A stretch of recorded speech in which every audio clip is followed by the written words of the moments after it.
wait for this thing to go live. I am going to light a candle to set out this time. Hi, everyone. Just a little Chaplain's time, Sunday night at 5. I had thought that I was going to be coming to you with this Chaplain's time from California, which is where I was scheduled to be today. But instead, I'm here at my house with my family while we all quarantine and recover from COVID. All 4 of us, the 4 that are in the house right now, Jonathan and the kids and I have all tested positive over the last week. We're doing fine. I don't know how we got it. Kind of feels like it's everywhere right now. You might also be at home quarantining, or you might have done that recently. My mom, even though she lives kind of adjacent to us, didn't get it. So we're really grateful for that. And, as the way things work out, I am not traveling to California and instead have had an interesting week of revisiting a lot of the experience we had in March and April of 2020, where we were all here in this house all the time together. So we're back. It's funny. It's been an interesting experience, and that honestly, that's what I'm not gonna tie anything to scripture today. I just want to talk a little bit about what the experience has been like for me and my family the last couple of days. And the first thing I want to tell you is just a silly thing, but some of you may know that Jonathan and I struggled to get pregnant for a long time. We weren't able to get pregnant, and we took a lot of tests along the way that were not positive. And I know a lot of you have felt like when you've taken these little at-home COVID tests, it's reminiscent of a pregnancy test if you've ever taken one of those, because if it's positive, then that second line shows up. And I took a test, I've taken a lot of tests this week, took a couple tests on Tuesday. They were negative, but I had symptoms and I just knew I had it, like Jonathan had it, Sam had it, I knew I had it, but the test wasn't showing up. And by Wednesday, I was really feeling sniffly, and I was like, okay, I think I have enough viral load or whatever it is that this test is going to come out positive. And I took my test and I hovered over it, and a little second line popped up, and I was like, it's positive! It's positive! Listen, people, I know this is not something to be celebrating. I really do. I know this is still a very serious thing. I don't know if I just had a crossover experience because of this only other test I've ever taken with a second line resulted in, a kid. I don't know if maybe when I had a positive pregnancy test, it felt a little bit like finding out I had COVID. I mean, we can unpack that some other time. But honestly, what I think was really happening, in addition to the fact that I did suspect I had it, and so it was nice to have the test show as much, there's this weird thing that happened for us this week where, and again, we're very lucky because the whole house is vaccinated. We've fared very well. It sounds much worse in my voice than it is. But there was this relief to it. I don't know if that makes any sense, but it was kind of like, okay, now we have it. And for 2 years, we've been so afraid to have it. And I know plenty of you have had it in some varying degrees of illness, and it's been so serious and so hard.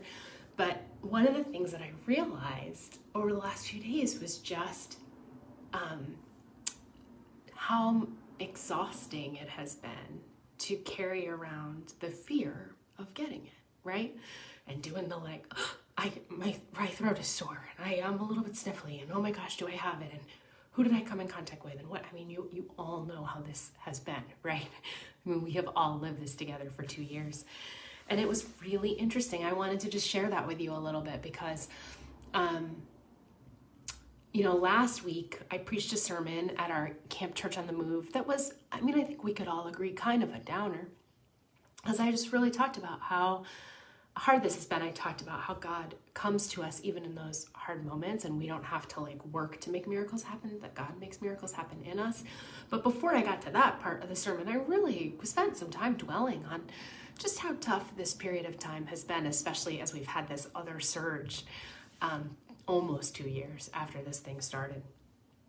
And so it has been interesting and kind of confirming what I believed when I preached it last week, but having having it come into my household and realizing like that there was this kind of resignation to it that was a shift, right? It was just different from how I've been feeling for almost 2 years, which is worried about getting it, worried about spreading it, I am still worried about those things, but it was an interesting experience to just realize what a heavy load that fear and anxiety has been that we've been carrying around for a long time.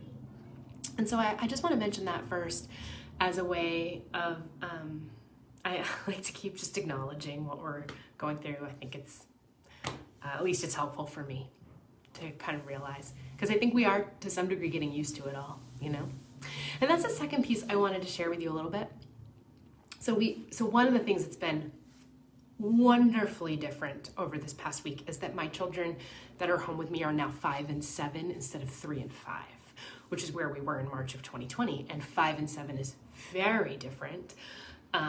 They're doing great playing together. They're enjoying binge watching lots of TV, but arts and crafts and activities, and they've been great. And Jonathan and I the other night started just kind of scrolling back to our photos from March of 2020 to look at what it was like, try to remind ourselves, I'm not sure I'd recommend that as an activity. It wasn't, like, it's not great to revisit that period of time via photos, but it was fascinating, right? It was fascinating to just kind of look back and have so much of it be in photographic evidence, just the things that we were going through, right?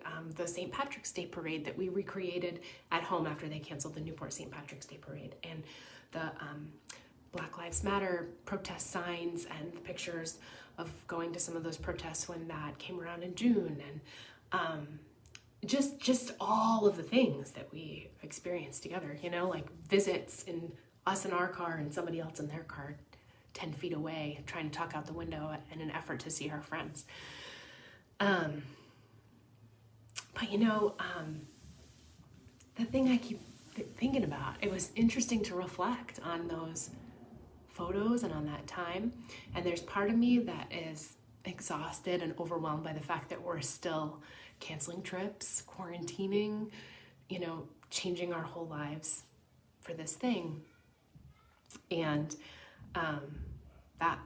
that comes with its own frustration and exhaustion. But, you know, I looked at those pictures. I can hear my kids asking where I am right now. I cannot promise they will not appear. I looked at those pictures, and I'm looking at us today, and I'm thinking, we are not the same people that we were 2 years ago. My little family unit, we are not the same people we were 2 years ago. You are not the same people you were 2 years ago. And this is obvious, right? Like, we all grow and change, but it's funny watching the difference in my kids and realizing that to some degree, that same difference is there for me as well. I got a text message from a friend of mine who has a son that's the same age as Sam. He's 7, and she'd gotten his teacher had sent a drawing to her that he had done in class. And the drawing actually said, Black Lives Matter. He had written out Black Lives Matter, and he had talked a little bit about, you know, what happens for Black people in this country. He had written, it was pretty impressive, honestly. He had written out about it. And she of course was laughing because she like wasn't entirely sure where he had gotten this content. But I asked her if I could tell this story because I thought, we are not the same people today that we were 2 years ago. And this has been hella hard, like really, really hard. And we have also learned a lot of new things, and we have grown and we have changed. And we have 7-year-olds now that draw pictures and tell important stories and write Black Lives Matter in their schoolwork. I don't know if that would have happened 2 years ago for a 7-year-old in school. And we have figured out how to keep a sense of humor and connect with one another even when it's hard, and keep going. And I don't mean this in some kind of like, I'm not looking at like toxic positivity here, like, oh, we're resilient, we're fine, because that drives me crazy. And is in fact why I keep saying, this is still really hard. But it has been interesting to just kind of be back in this situation that I was in 2 years ago and compare. And we are not the same people. And we have been through something, and we continue to go through something, and we continue to experience fear and disappointment and uncertainty, which we always experience as part of life, but we have had full doses of those experiences over the last couple of years. And we have figured out new ways to live and to see the world around us and to see the people around us. And I guess that's mostly my takeaway from this experience that I wanted to share with you. I feel just grateful to God and to you all for the growth that is always possible, but especially in a hardship. And I don't wish hardship on anyone for growth. I don't do that, right? And I don't like, well, at least it was a growing experience.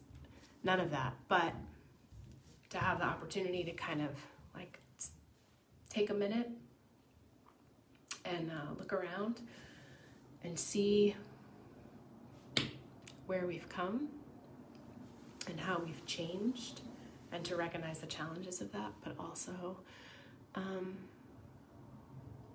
to be grateful for the ways that God continues to create new life in us and around us, even as we slog through sometimes very long, very hard days. So friends, I hope you are healthy and well, and I hope that you're not carrying around too much stress and anxiety and fear right now. But if you are, I invite you to just kind of really take a look at it and honor it. Not even try to get it to go away, but just kind of honor that that is the weight that you're carrying and that is hard. And to continue to go easy on yourself. And while you're going easy on yourself, to take a look back at these last 2 years and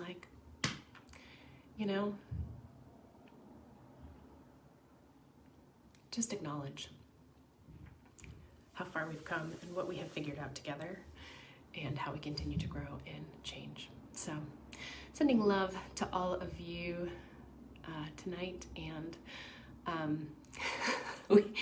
we thought about going back down to the laundry room to sing a song since we're in quarantine, but y'all, it's just not funny anymore, It's just not funny anymore. So I'm gonna stick with Chaplain's time. We'll be back next Sunday, and I just hope you all take care. Good night.